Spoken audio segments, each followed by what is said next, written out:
Homme prooviti sõidame. Okei.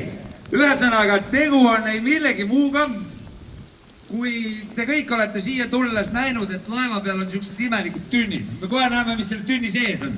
See sama tünn on pärit Hiiumaa vahel sõitnud laevalt Santo Lam. Laeva enam ei ole, aga tünn on alles.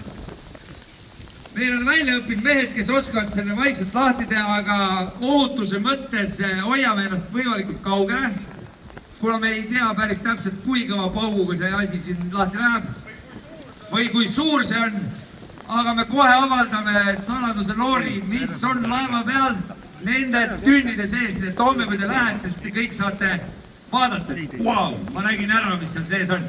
Kas teie olete valmis? Kas need mehed, kes selle kuidagi lahti peavad tegema, on ka valmis? Ma küsin igaks juhuks ohutuse mõttes üles, olete te teadlikud, mida te teete? No okei, täna siis ei tee lahti. Ja küll! Ajame igaks juhuks eemale ja vaatame, mis siit välja tuleb.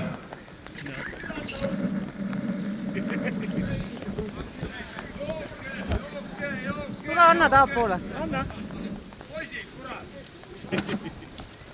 Aga pauku vist ei käi, ta hakkab avanema.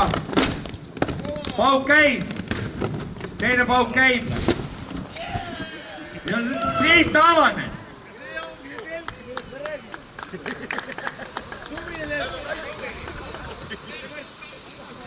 See on nüüd see uus saun, mis siis järgmine aasta saunaks tehakse. Olgem ausad, et kui meil juhtuks mere peal siuke asi ja ma siukest susinat kuuleks, siis ma ikkagi teeks järgmise lahti. Ja nüüd võite sealt lintide vahelt läbi tulla ja kõik uudistada, mis asi see on, kuidas see toimib ja mis sealt sees on. Kõik, kes on kuidagi merendusega kokku puutunud, siis teile võin öelda, et seal sees on kõik asjad, et vähemalt 3 päeva vee peal vastu pidada. Aitäh! Väga hea!